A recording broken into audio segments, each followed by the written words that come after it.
Buddies, pals, friends, amigos, we are back.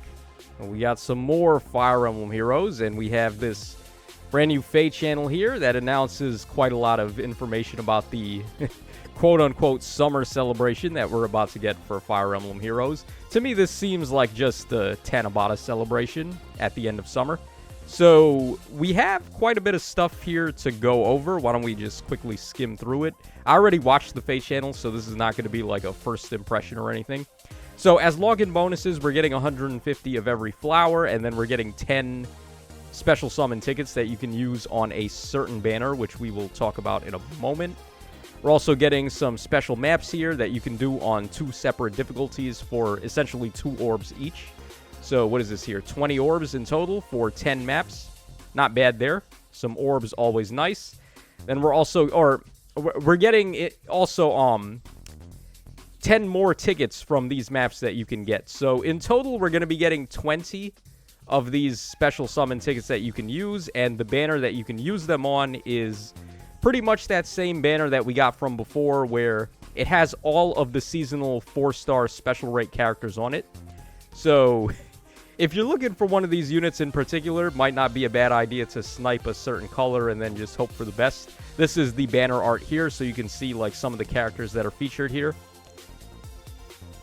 Okay, then this is an in total of all of the mission rewards that we can get. So there's a Form of Soul in there, which is good, of course. Form of Soul value has shot up tremendously, considering like all of the busted passives you can pick up now, like Lagu's Friend and so on and so forth. We got 2 regular orbs, okay. 120 ephemera codes, 750 feathers, 750 arena dew, or what is that, arena medals, and then 75 divine dew, 50 sacred coins, 7 stamina potions, 5 dueling crests, 1,000 aether stones, and then 500 special aether stones, which you can redeem for the special ornament there that you can place in your aether keeps. So this one is going to be Faye at the beach, pretty much. All right, cool enough. All right, then we're getting some GHB revivals, which these are pretty good. I did a tier list not so long ago featuring like all of the top, or at least in my opinion, all of the top Grand Hero battle units that and Tempestral units you can build up to +10, and Valadar was in there. We had Lloyd in there as well, and Pod was not too far off. I had him very close to being in my top 10, so there's some very nice revivals here. These are all pretty solid units. Even if they weren't top 10, like, these are still units you can definitely build up and get some good use out of. Like, Mauvier is pretty good. This Candace is pretty solid. Castor's got really high attack. Jared is pretty solid, too, even though I think Ninja Saizo's a little better. So, yeah, pretty good revivals there. All of these copies you'll be getting 1 5-star of, so that can help you out if you're going for the +10.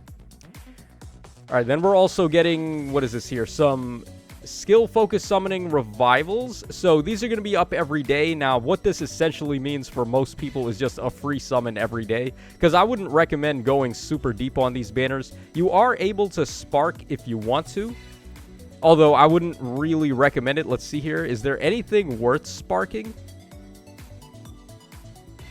Nah, it doesn't really look like anything worth sparking here.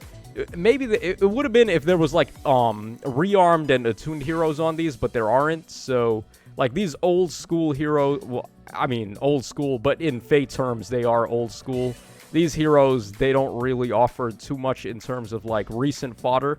So I wouldn't recommend going for a spark on any of these, but every day you will be able to free pull on these. So maybe even if you don't want any of the focus units on here, if you're looking for something that's just in the demote pool, like for me, I'm looking for Nurgle or like Fallen Vale or Fallen Ursula, I would just hit one of those colors, like in particular green for me. I would just hit green every day and hope that I get Nurgle instead of one of these guys.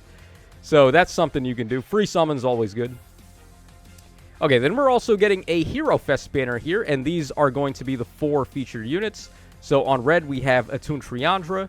On green, we have the Duo Leon. On blue, we've got Winter Edelgard. And then on colorless, we have Mythic Gulveig. So actually a pretty solid Hero Fest all around. There's no legendary hero on here, which, I mean, those are nice to have on Hero Fest because it gets them away from the triple color share. But I guess we have Gulveig on here, who is... she's not necessarily a unit I would try to get to +10, though. This is a mythic defensive hero.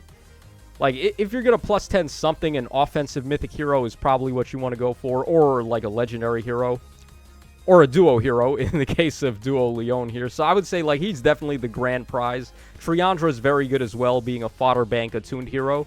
So these two, I would say, are the priorities if you're going to summon on this banner. If you don't have any copies of these units, I would say Leon is definitely worthwhile to pick up. But other than that, there's nothing, like, mandatory here or anything of that nature. And of course, being a Hero Fest, it has the typical 8% rates, and we're also going to be getting 5 tickets that you can use for some more free pulls on here, so knock yourself out. I'm going to probably just go for Triandra because I already have Leon and I don't really care for merges on him. So more fodder value out of my Triandra is what I would be going for here. Okay, so this is a recap. Oh, okay, they added some extra stuff here. Now we're getting 12 orbs. I guess the other 10 are from the special maps, and then we're getting 10 tickets from there and 10 orbs. Okay, now they're showing off the next seasonal banner that is going to be, again, seems like it's Tanabata team, or Tanabata themed for the celebration here. So it's a mix of Fire Emblem Path of Radiance as well as Fire Emblem Fates. So we have Mia up first. Mia in her yukata there. She's got a giant cotton candy as her weapon, which is pretty funny. This is another problem, though, that I have with the game. It's like, how many Mia alts can we possibly get, man? I know Mia's a popular character, but they never mix it up. It's just always alts of the same exact characters that already have alts. So, like, there's so many other Path of Radiance characters that are not in the game that they could have just gave them a chance, I think. But nah, let's just get Mia again, because waifu. Okay, so there is Mia. Oh, by the way, it seems like she granted herself, or it seems like she has the damage reduction piercing ability that Legendary Camilla has. You can see the icon right there.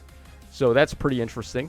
Then we have Lucia, who's getting her first ult. This one's okay. I'm not as mad about this as Mia. But Lucia, of course, being the monster that she is with her... What was it called again?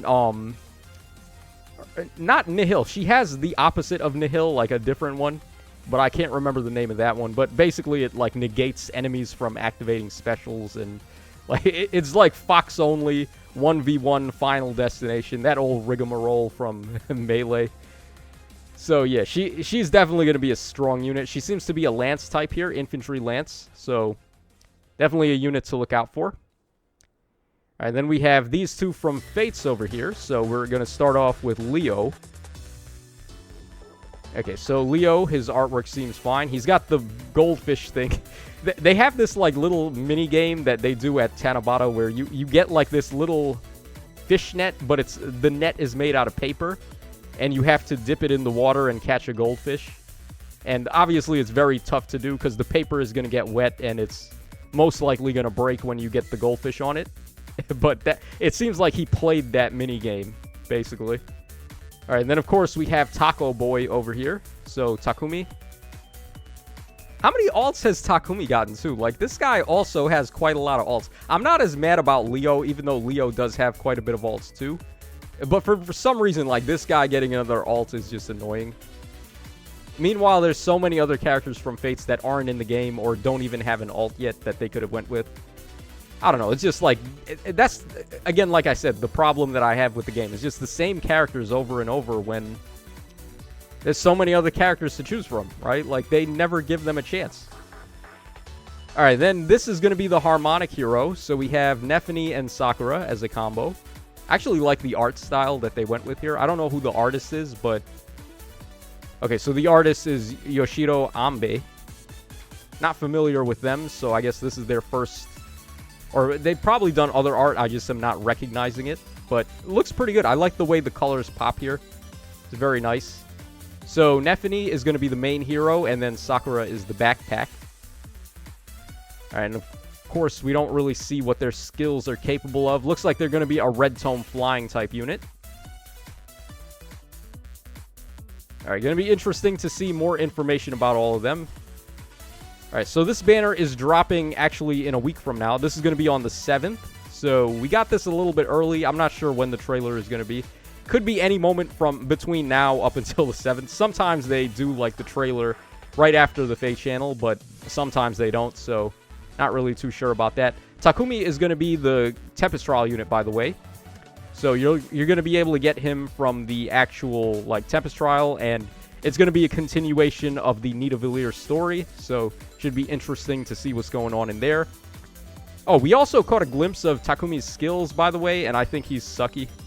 Well, I shouldn't say it like that, but he's a Tempest Trial, right? So, like, his passives aren't going to be the craziest, but we did catch a glimpse of his stats and his passives here, so we can quickly take a look. He's got 40 HP. Seems like he's getting, what is he getting? +5 from 03. So he's got 55 attack, minus 14 from his weapons, so 41 attack. And then he's got 47 speed, 28 defense, 23 res. He's a colorless bow, and he's a cavalry type.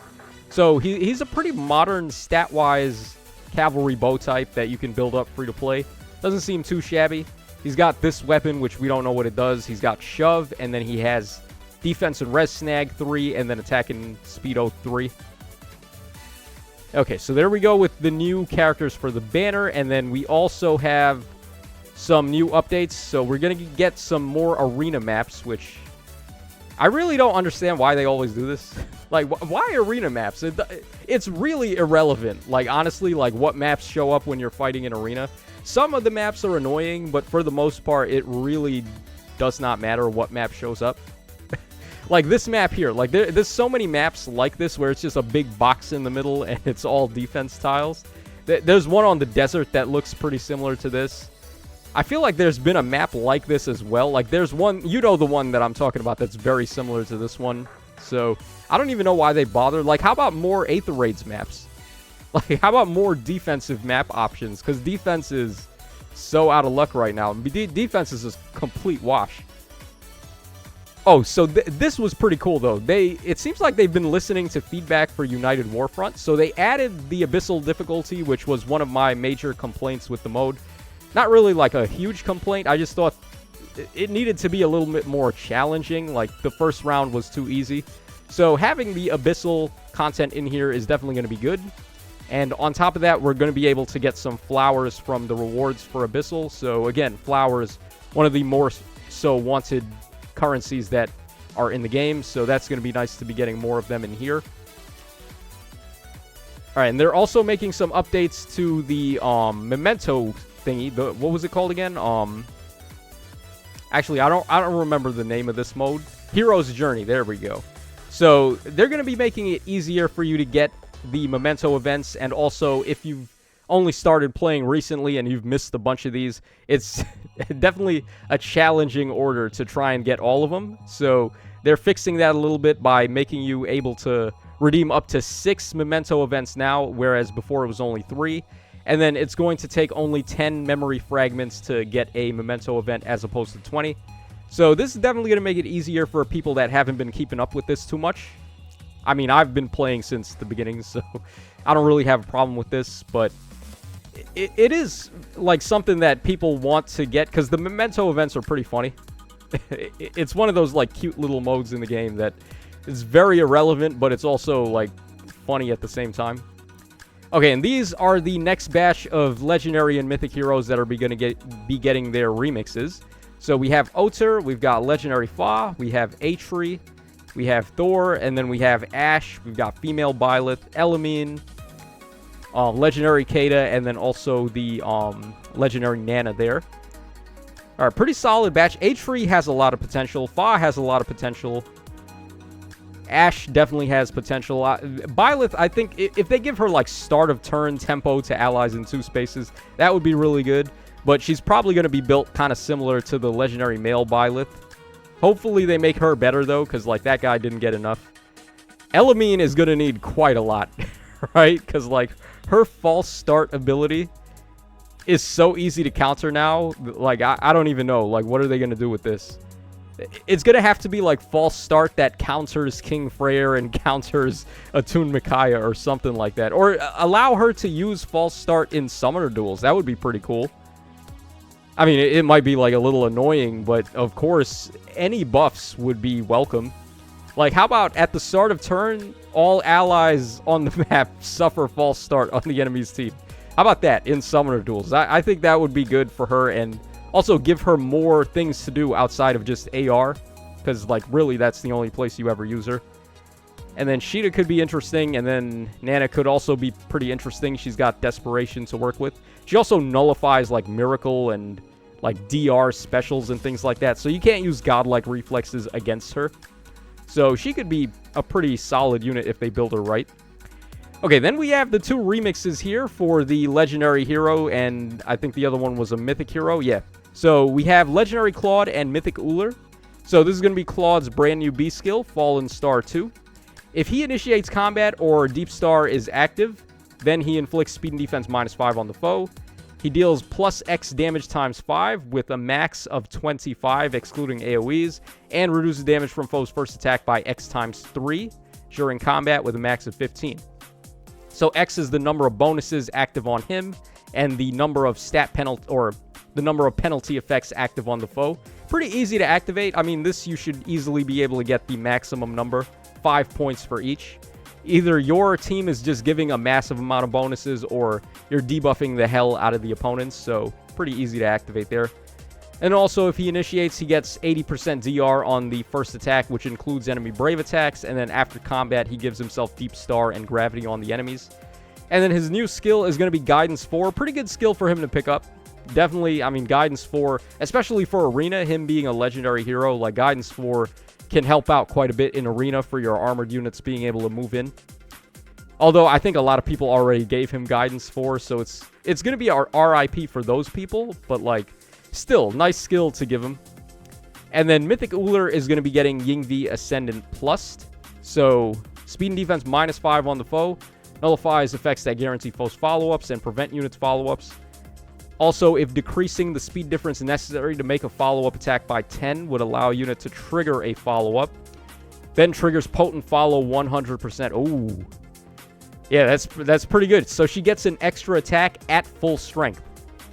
Typically, unless we're talking about, like, Emblem Marth, most characters that have Potent do not get the full strength on their third attack. It's usually like 40% or 80%, depending on whether or not your conditions have met. But just getting Potent 100% is pretty good. So she'll be able to hit 3 times, and then also, if she initiates combat, she can get a Desperation effect. So triple attack, pretty good, right? Like 3 attacks, all at full strength. She could probably proc some dangerous specials like Deadeye in the process. And then her new skill is going to be Attack and Speed Oath 4. And then these are going to be the new characters added to the Demote Special Rate 4-star pull. We have a couple of Ascended heroes in here too. We have Ascended Fiorm, we've got Ascended Legjarn, Ascended Joshua, and then Ascended Idun. And then otherwise, these other characters are just going to be available as 4-star special rate pulls. So, pretty good. I mean, more characters getting demoted is more... They're helping dilute the oversaturated 5-star pool. So, of course, this is definitely good every time they do it. And what else is there? I think that's about it. What is this now? You can summon on a banner and... Oh, these are just, like, weekly hero revivals. There's going to be one for, like, these characters now because they're special rate 4 stars. Yeah, so you'll be able to spark on those if you want, but, I mean, unless you're collecting favorites and going for +10s on those characters we just looked at, you don't really need to spark on this. And that's pretty much everything in here, so let me know your thoughts in the comment section down below. Seems like really the juice of this one was the characters being added to the new upcoming banner. So, looks pretty interesting. Lucy is definitely going to be a threat, for sure. Gonna have to see what Nephene's capable of, and I guess Leo is probably going to be the... He's going to be the 3-star on the banner, for sure. Like, the 3-star, 4-star pull, and then Takumi is the 4-star Tempest Trial prize, so surprise, surprise. All of the women are 5-star exclusives. Yeah, thanks a lot, Faye. Alright, guys, this is your boy Tacho signing out. I'll catch y'all on the flip side.